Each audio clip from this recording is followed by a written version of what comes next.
کان لکم فی رسول اللہ اسوۃ حسنہ، کوئی اور معیار نہیں ہے ہمارے لیے، کوئی اور معیار نہیں ہے، معیار صرف آمنہ کا در یتیم ہے بس۔ اور مسلمانوں، اسی در یتیم کی ذات سے جوڑو گے تو امت بن جاؤ گے،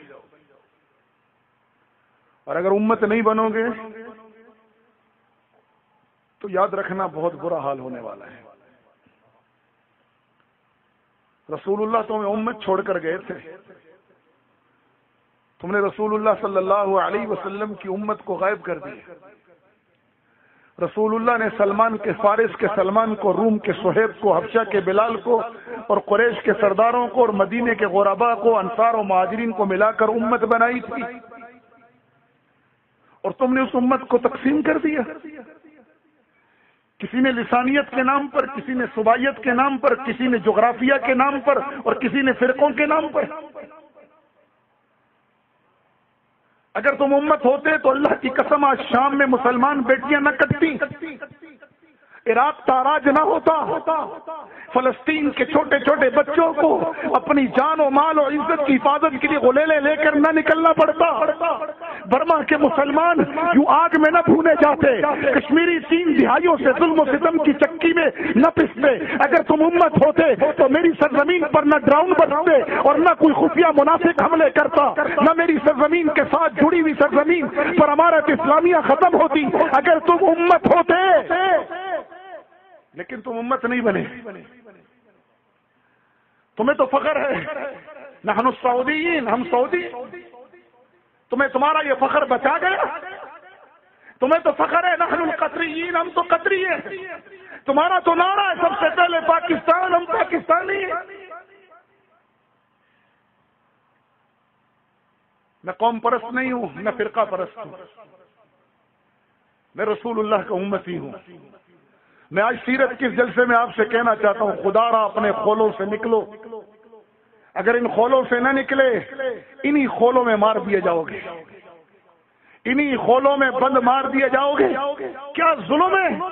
جو تبلیغ میں نکلا ہے وہ جہاد کی مخالفت کر رہا ہے، جو جہاد میں نکلا ہے وہ مدرسوں کو ٹیڑھی نگاہوں سے دیکھ رہا ہے اور کہہ رہا ہے یہ کچھ نہیں کر رہے، اور جو مدرسوں میں بیٹھا ہوا ہے وہ مجاہدین کا انکار کیے بیٹھے ہیں، اور جو جہاد میں نکل جائے وہ خانقاہوں کا، خانقاہوں والے سیاست کا، سیاست والے فلاحی کاموں کا۔ یہ کیا ظلم برپا ہے؟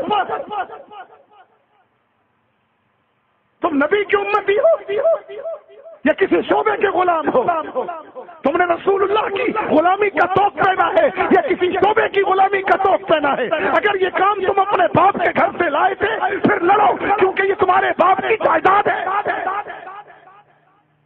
اور اگر ایسا نہیں ہے، تبلیغ، دعوت، تزکیہ، جہاد، خیر کے کام، فلاحی امور، سوشل ورکر، سیاست اسلامیہ، تعلیم و تعلم، اگر یہ تمہارے نبی کا دیا ہوا کام ہے تو پھر سارے ہمارے کیوں تقسیم ڈال رکھی ہے؟ ایک چلہ لگاتے نہیں، علماء پر باتیں شروع ہو جاتی ہیں، جہاد کے میدانوں کا ایک پھیرا لگتا نہیں ہے اور خانقاہوں پہ باتیں شروع ہو جاتی ہیں۔ 2 ضربیں لگانی ابھی آئی نہیں ہے، پہلے لطیفے کا سبق ابھی پار کیا نہیں ہے، اور بیٹھ کر انگلیاں اٹھاتے ہو سوشل ورکروں پر، اور ان کو دیکھو سوشل ورکر بن گئے، کنویں کھود رہے، نمازوں سے غافل ہیں، شادیاں کرا رہے ہیں، دین سے غافل ہیں، جہاد سے غافل ہیں، عبادت سے غافل ہیں، تزکیے سے غافل ہیں، اور سیاست اسلامیہ کر رہے ہو تو باقیوں کا انکار مت کرو۔ بنفسی ہی، نہ میں مدرس ہوں، نہ صوفی ہوں، نہ مبلغ ہوں، نہ مجاہد ہوں، نہ سوشل ورکر ہوں، نہ سیاستدان، کچھ نہیں۔ کیا حیثیت ہے میری؟ مجھے تو آقا کی نسبت ملی ہے نا، اس نسبت نے مجھے یہاں پہنچایا، ورنہ میری حیثیت کیا ہے؟ آپ کی حیثیت کیا ہے؟ نکلو ان خولوں سے، جوہر کے مینڈک مت بنو۔ تم تو رحمت للعالمین کی امت ہو، تمہیں پوری دنیا کی ہدایت اور غلبہ دین کے لیے نکالا گیا۔ تمہیں کہا گیا کنتم خیر امت اخرجت للناس، تمہیں کہا گیا ہے کہ لیظہرہ علی الدین کلہ، تم جوہر کے مینڈک بنے ہوئے۔ تبلیغ اگر تمہارے باپ کا، میرے باپ کا کام ہے تو پھر لگے رہو، پھر سب کا انکار کر دو۔ جہاد باپ کے گھر سے لے کر آئے ہو تو سب کا انکار کرو، ایسا نہیں ہے۔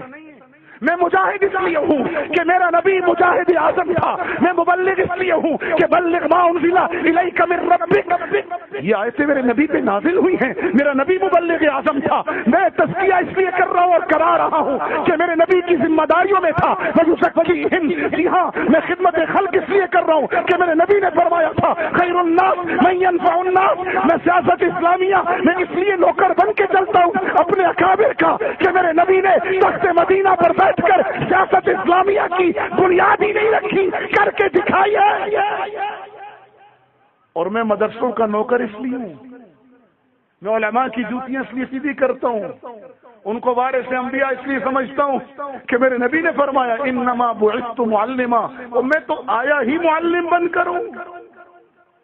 تو اگر محمدی ہو تو پھر اعلان کرو مدرسے بھی ہمارے ہیں، فلاحی کام بھی ہمارا ہے، تبلیغ بھی ہماری ہے، جہاد بھی ہمارا ہے، سیاست بھی ہماری ہے۔ اگر تبلیغ انکار کرو گے گمراہی پھیلے گی، دعوت کا کام چھوڑ دو گے گمراہی پھیلے گی، اور اگر تعلیم و تعلم کا کام چھوڑ دو گے تو امت میں قصے کہانیاں رہیں گی، رسوخ بالعلم اور سندیں ختم ہو جائیں گی، پھر ضال اور مضل ہوں گے۔ اور اگر تزکیہ نفس چھوڑ دو گے لوگ شیطان سے بڑے نفس پرست بن جائیں گے، اور اگر جہاد چھوڑ دو گے تو 1.5 ارب ہو کر بھی ذلیل ہو جاؤ گے، اور اپنے بھائی کے منہ میں خود نوالا نہیں ڈالو گے تو کافر این جی اوز نوالا ڈالیں گی، ایمان لے جائیں گی۔ اور اگر سیاست اسلامیہ کے علم برداروں کے ساتھ نہیں چلو گے تو تمہاری اجتماعی قد کو، کمیونٹی کو بدترین نقصان سے دوچار ہونا پڑے گا۔ سمجھو بات کو، نکلو جغرافیہ پرستی سے، نکلو قومیت و صبائیت اور فرقوں کی لعنت سے، تم محمدی ہو۔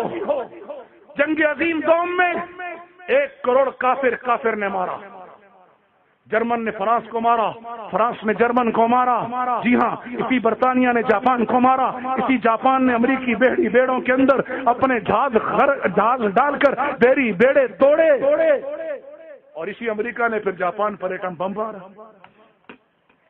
1 کروڑ کافر کے ہاتھوں مارا گیا۔ لیکن آج وہ شیر و شکر ہو گئے۔ یہ اور بات ہے کہ وہ قلوبہم شتیٰ، دل ان کے الگ الگ لیکن ہیں اکٹھے۔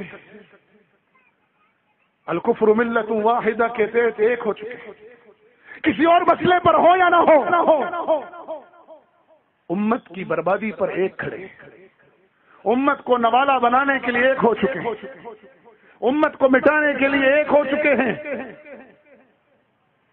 تمہارا تو کوئی اتنا کشت و خون نہیں ہوا، تم نے تو ایک دوسرے کی گردنیں اتنی نہیں ماری۔ اگر وہ 1 کروڑ قتل کر کے آپس میں ہاتھ ملا سکتے ہیں، اور یہ تو سارے دین کے کام ہے، رسول اللہ سے ہی یہ چشمے جاری ہوئے، یہ سارے چشمے رسول اللہ سے جاری ہوئے، تم ان کو اپنے گھروں کی طرف کیوں لے گئے؟ تم نے کیوں انگلیاں اٹھانی شروع کی ایک دوسرے پر؟ تم نے کیوں ملت کا شرازہ بکھیرا؟ سیاستدانوں نے قومیت، صوبائیت اور لسانیت کے نام پر، اور تم نے ان خولوں میں بند ہو کر اپنے اپنے شعبوں اور فرقوں کے نام پر۔ رحم کرو اس امت پر۔ وہ شیر و شکر ہوئے، آج پورا یورپ ایک ہے۔ آج تم ان کے کسی ایک چھوٹے سے ملک پر ہاتھ اٹھاؤ، پورا یورپ کھڑا ہوگا۔ فرانس میں حادثہ ہوا، جرمنی چانسلر پہلی صف میں کھڑی تھی پیرس کی سڑکوں پر۔ فرانس کی حرمت کا مسئلہ بنا، ادھر میرے نبی کی حرمت کا مسئلہ ہے، صف میں نظر ہی کوئی نہیں آ رہا۔ اتنا بلا وارث آمنہ کا در یتیم، اتنا لاوارث آمنہ کے در یتیم کی امت، اتنی ہرگز نہیں۔ کیوں کٹ رہے ہم؟ برمی کیوں جل بھن رہے ہیں؟ کیونکہ وہ برمی ہے نا، وہ امت تو نہیں ہے نا۔ شامی کیوں کٹ رہے ہیں؟ کیوں میرے معصوم بچوں کی لاشیں سمندر ساحلوں پہ پھینک رہا ہے؟ اس لیے کہ وہ شامی ہے، وہ امتی نہیں ہے۔ عراق کیوں تاراج ہوا؟ میری سرزمین پر ڈراؤن برستا ہے، عرب کی آنکھ اور ماتھے پر بل نہیں آتا، اس کی آنکھ کی تیوری نہیں چڑھتی۔ کیوں افغانستان تاراج ہوا؟